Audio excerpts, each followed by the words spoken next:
Welcome to another episode of The Brand Called You, a podcast and video show which brings you leadership lessons, knowledge, and experience from hundreds of successful individuals from around the world.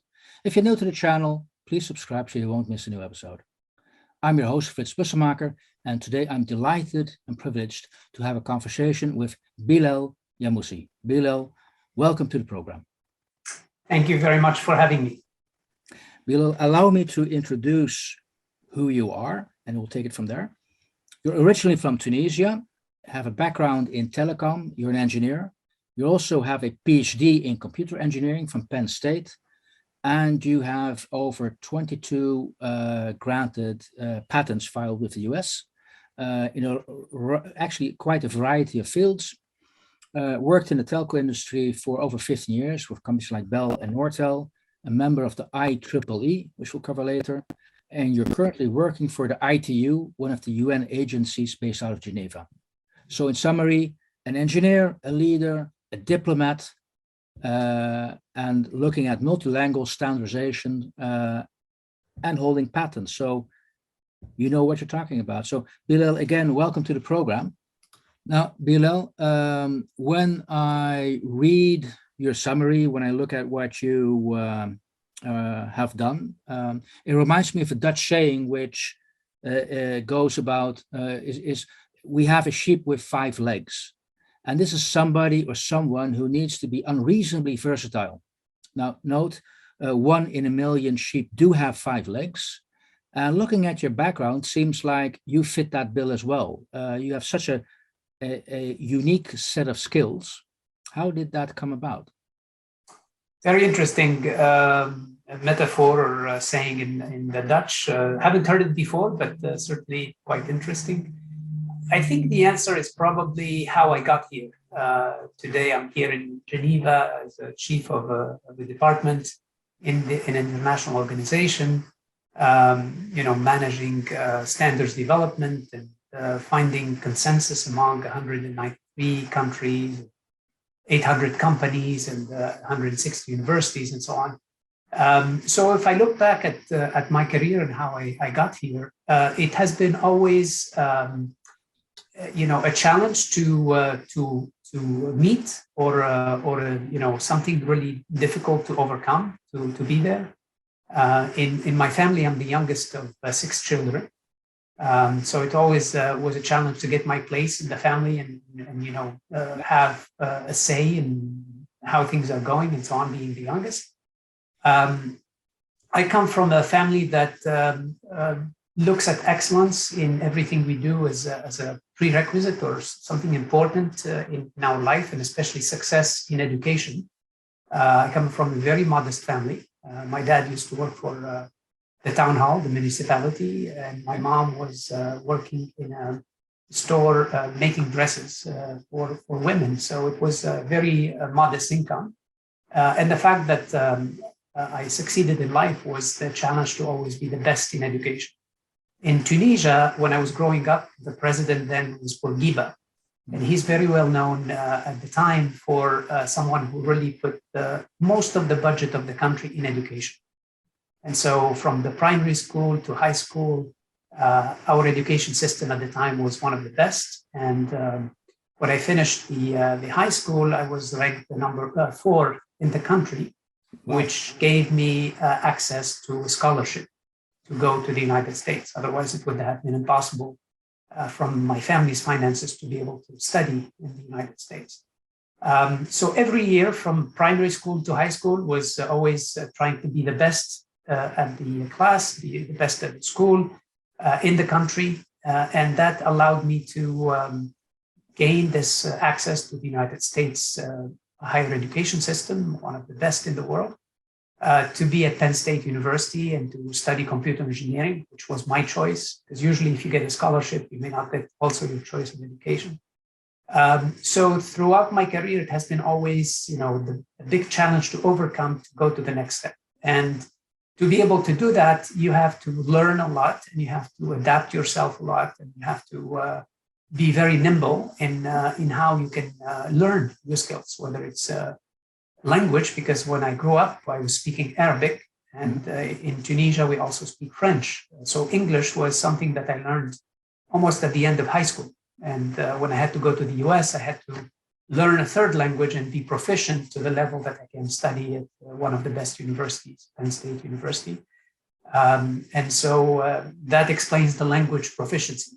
In Tunisia, we're usually bilingual, but being trilingual is something that you have to learn if you're going overseas to study in a non-French or Arabic-speaking school. So maybe it's a long-winded answer, but that's, looking back at 55 years since I was born and how every step was a challenge to win and overcome, gave me a sense of importance of learning. And it's a lifetime learning. You have to always learn, adapt, and be nimble in how you manage everyday challenges.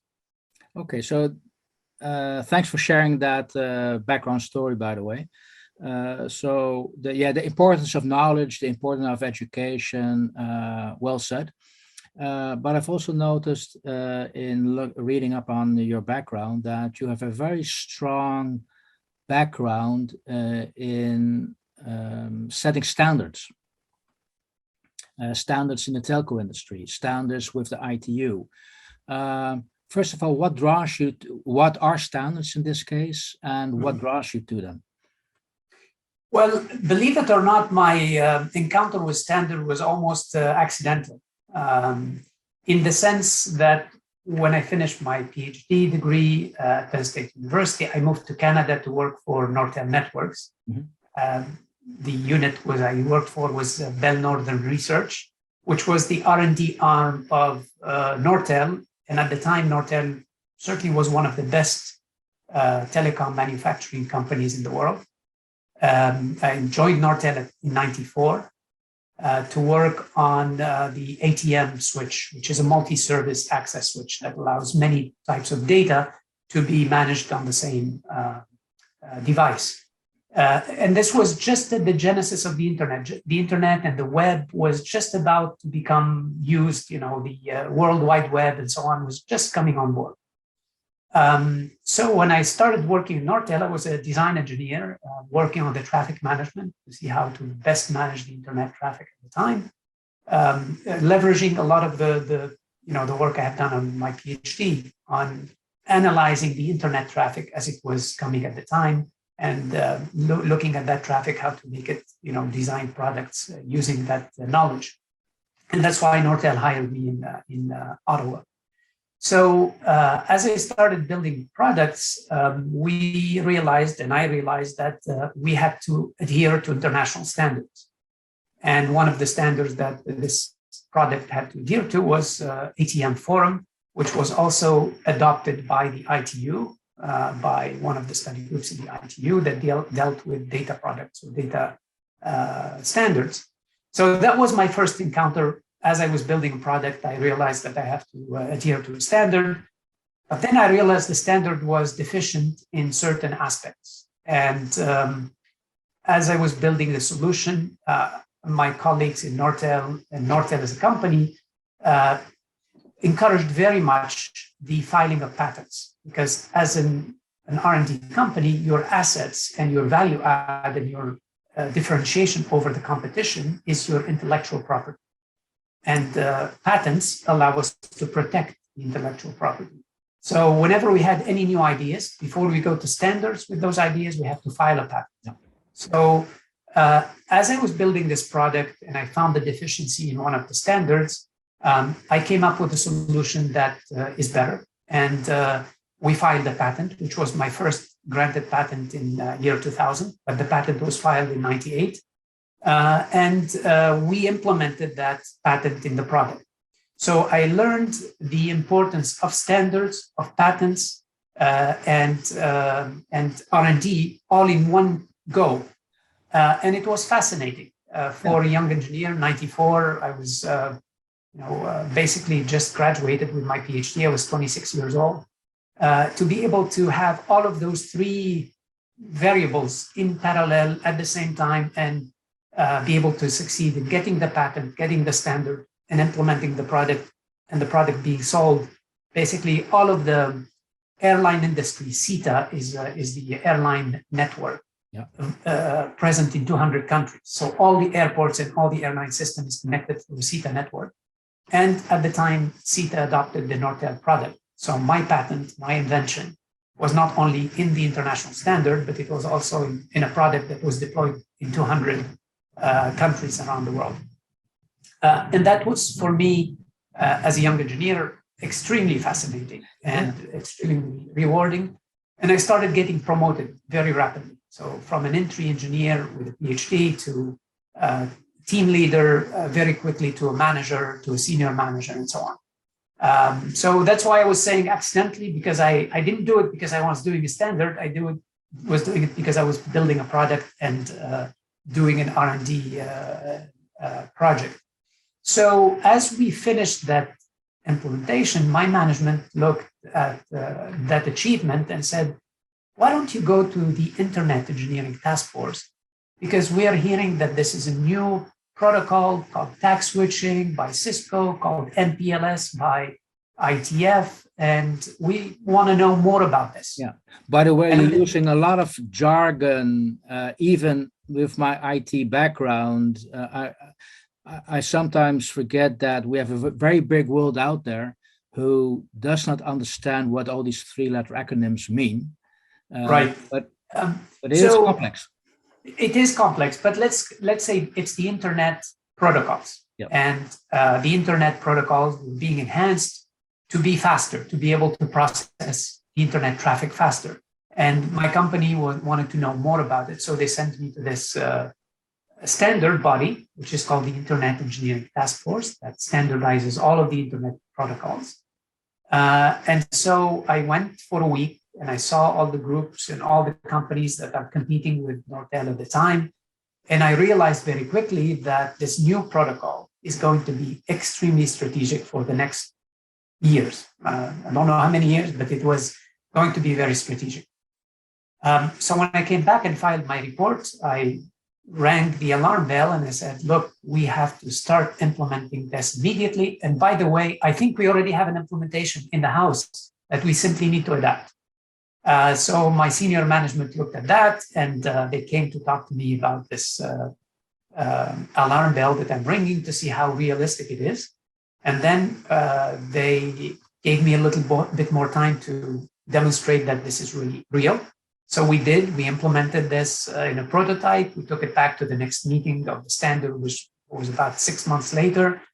And it had a huge impact in the market. We were in the press and I got my next promotion. And then a few months later, in year 2000, now the time flies quickly, in year 2000, when I moved from Nortel, Ottawa, back to the United States in Boston, to lead the internet product line of standards. I was quickly promoted to be the director of standards for the entire company. So I moved from having 4 people with huge impact to having a group of 50 people and managing all of the Nortel standards. And again, for me, it was a bit scary to go from being an engineer, an individual contributor, working with 3 or 4 very close colleagues that we know how to work together, to now have to manage 50 people, 100 million budget a year, and go beyond just the Internet Engineering Task Force to the ITU, to the IEEE, and the Institute of Electrical and Electronics Engineers, and so on.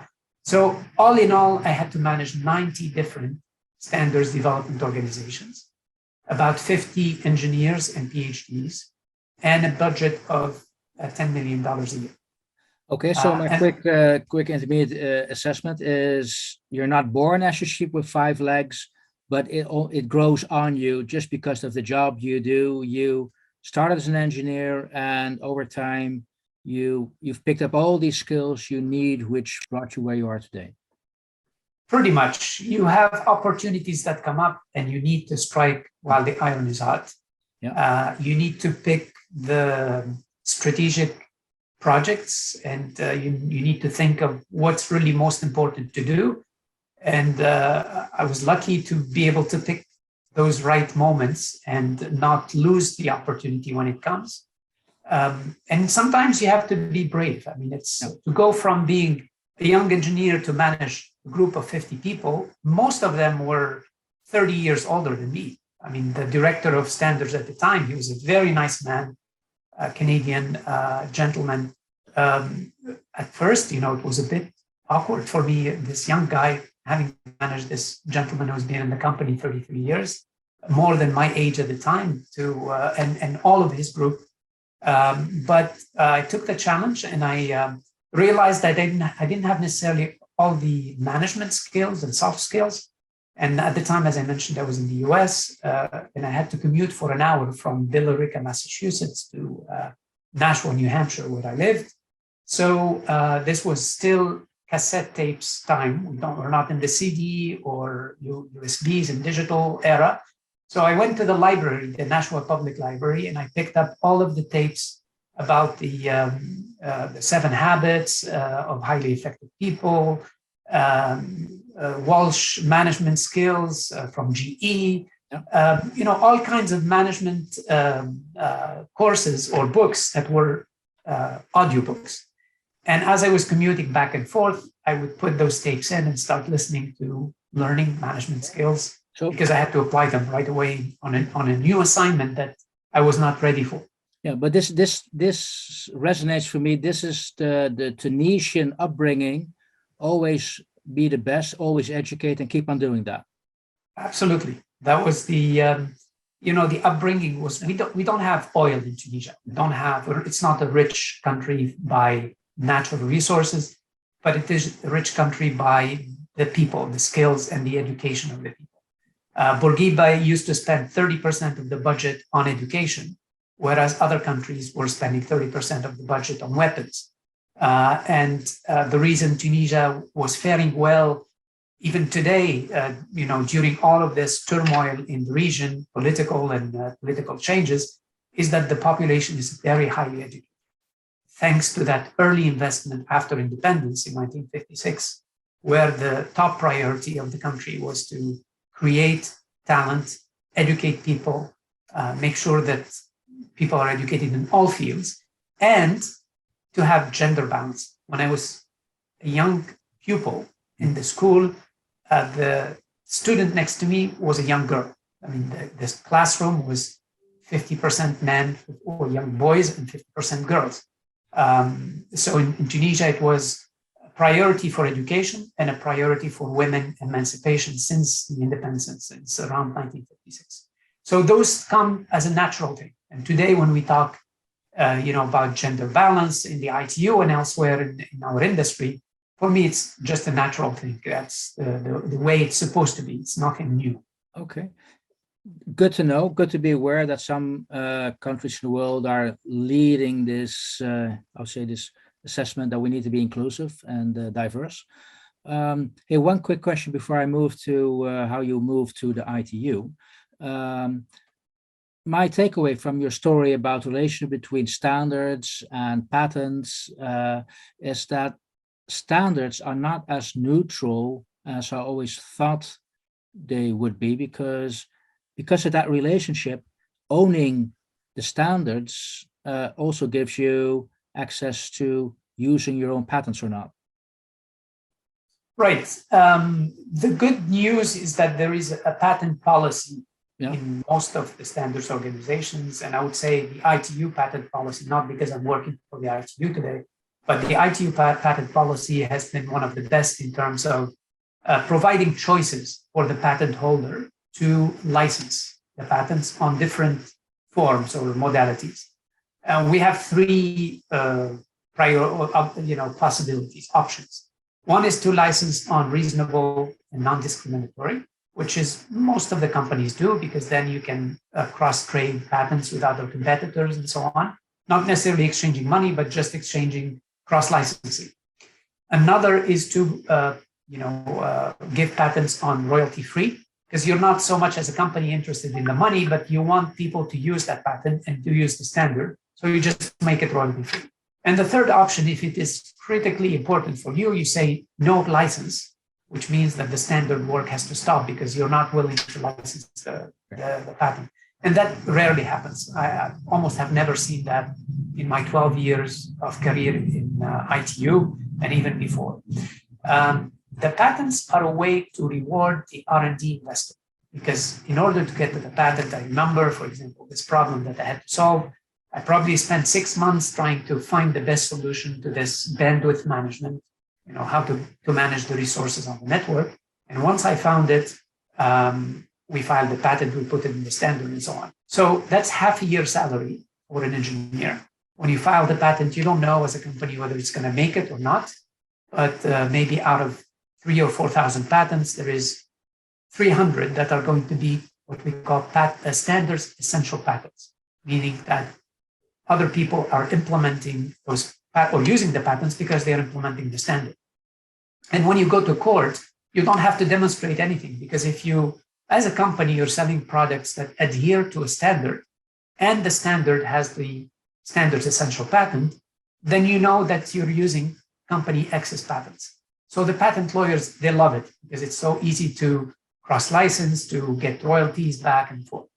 And this is one of the biggest reasons why companies invest in standards, is to be first to market, time to market, to have the patent protection, to show leadership to your customer that you are the inventor, you are defining the standard, and that your product is the best in the market. So when you put all those three, you understand why a company like Nortel is investing $10 million a year in travel, in membership fees, in times of the time of the staff, and so on. Makes sense to me now. Now, you've already mentioned a couple of times you work for ITUs. So far, this is a story about, okay, you work for commercial organizations, Nortel, but then all of a sudden you move to a UN agency, the ITU. First of all, for those people who do not know what the ITU does, in a couple of words, what does the ITU do? The ITU is the International Telecommunication Union. It is a specialized agency of the United Nations for information and communication technologies. Like the WHO, focused on World Health Organization, we are focused on the World Information and Communication Technologies. In fact, the ITU predates the UN. It was created in 1865 to have a standard for telegraph. It was called the International Telegraph Union. 40 countries or so got together and decided to agree on a standard so that when the telegraph reached the border of a country, you don't print it and encode it again, but you actually transmit the telegraph from country A to the destination, going through many countries without having to stop at the border and hand a piece of paper to the next agent across the border to encode it on the telegraph system. So that, in a nutshell, what the ITU is, and it has evolved with time to be the International Telephony Union, and now it's the International Telecommunication Union. 90%. So that T in the ITU is a very versatile letter for you. Yes, very versatile. Yeah. And today you can think of it as the International Technology Union. Yes. Because we do all kinds of technologies for information and communication. Okay. Just to give you an idea for people who don't know the ITU, we're using it every day. When you dial a telephone number, the standard of the telephone number is an ITU standard. When a new country is born, we assign a country code to that country. My department in the Telecom Standards Bureau.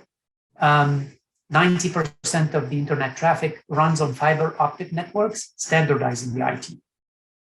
The video coding that we're using today is based on an ITU standard because 80% of the internet traffic is video. So it's important to have international standards that run at a scale of the whole world. Okay. And that's what the ITU does. Great. So you were working for Nortel, Bell. So at a certain point, you went to the ITU. Did the ITU reach out to you, or did you reach out to the ITU? How did you get there, and what made you decide, okay, I'm going to give up my job and move to you could say a UN agency? Yes. In 2009, a number of things happened. One is that Nortel, unfortunately, was going through Chapter 11. because of the changes in the industry at the time, the economic conditions in 2008. You remember there was a big economic crisis worldwide. There are many new companies that entered the market. There was significant consolidation of the operators, the telecom operators around the world. So there were fewer customers to sell to. Many factors that led to Nortel not becoming the #1 telecom company in the world anymore. At the time, I had 3 children. And as you know, I was born in Tunisia, and most of my families, my mom and parents and brothers and sisters were in Tunisia. Many of them were educated abroad, but came back to Tunisia. So there was always a longing to be closer to home. And then the options after Nortel was going through Chapter 11 was to go and work for other multinational companies in North America, some that were American companies, some that were foreign companies in the US. And then the ITU at the time advertised the position of 2 director level positions in Geneva. And when Nortel was shutting down and I changed my email address to jamoussi@ieee.org, all of a sudden, people were sending me emails saying, oh, did you change companies, or are you working for the IEEE now? Well, it just happens that IEEE gives you as a member an email address, and I was using that as a personal email. And then one of the people that contacted me was from the ITU saying, by the way, we just opened and advertised the position of 2 director level positions. You might want to apply if this is the case, if you're looking for a position. So I applied, and the process takes time in the ITU to hire someone. I realized afterwards there were 250 applicants, and the HR system had to go through them, do selections and so on. I applied at the end of August, and I was offered the job in December. That's how long the process takes. So that's how I ended up in the ITU. It was one of the 90 organizations I used to go to as a director of standards. My first trip to Geneva and to the ITU was in year 2001. And I joined ITU as a staff member in 2010, so almost 10 years later.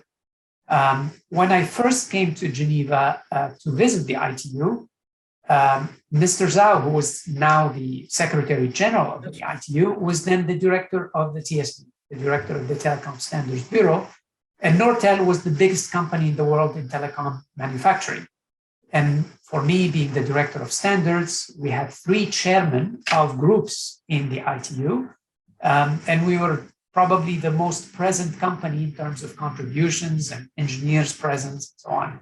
So I was very nicely treated as the director of standards to visit ITU for the first time. And then that relationship was built over the 9 years that I came back to ITU a few times, which when they opened these 2 positions, Mr. Malcolm Johnson, who is now our Deputy Secretary General, was now the TSB Director. And after going through all of these 250 applicants and doing the interviews and so on, they finally offered me the position of the Chief of Study Groups Department, which was created for the first time, and I was the first to assume that role in 2010. And honestly, it was a big change to go from private sector in Canada and the US as a director there to being a director in a UN system. The levers of managing and running the system are completely different. For example, we don't have bonuses and we don't have an extra month at the end of the year. All of the monetary encouragements to staff, they exist in the private sector, but they don't exist in the UN system. And the first year was tough. It was very tough transition from private sector to the UN system. But what kept me, among other things, is the fact that the impact of the ITU is a global impact. Yes, and the company, because if I look at all the you could say the examples you just shared with us, it sounds this is like a standard heaven. I mean, that's what you're describing for me. Yes, the impact is a global. Once a standard is issued by the ITU, you have 193 member states that can make it a national standard or national regulation, or just adopt it and ask companies to implement that standard. And that satisfaction is quite amazing. And it touches many aspects of technology, from fiber optics to videos to numbering to quality of service and quality of experience on the network, to today artificial intelligence, machine learning, and how we can use those to accelerate achieving the sustainable development goals. So the impact of the work we do today is a lot broader, a lot deeper, and it's very satisfying when you see that the diplomacy that you put in place to find consensus among member states and private sector companies on sometimes very difficult, very thorny issues, but at the end you realize that you can manage to get a consensus and to get a standard published, and then you see that standard implemented. Like we have a standard on the key performance indicators for smart sustainable cities that's implemented in 150 cities around the world today. And we have more and more cities coming to ITU and asking us to work with them on implementing. The last WTSA, the World Telecom Standards Assembly, resolved on harmonizing the emergency number in Africa. So, in the US, you have 911, or in Europe, you have 112. But in the African countries, we have more than 4 emergency number per country. And if you're on the border, a citizen living on the border, and there is an emergency, you don't know which number to call. So this resolution that was adopted was to harmonize emergency numbers in Africa. And imagine the impact that will have on saving lives, on speeding up the emergency response. That's the sort of impact that I can have in the ITU that is very difficult to achieve in a private company. Oh, but by the way, what's that number in Africa now? We are leading towards 112. So we would be harmonized Okay. with the European number. Okay. It is, the ITU recommends one of two numbers, 911 or 112. 911 is mostly in North America, but 112 is mostly in our region here in Europe and in Africa.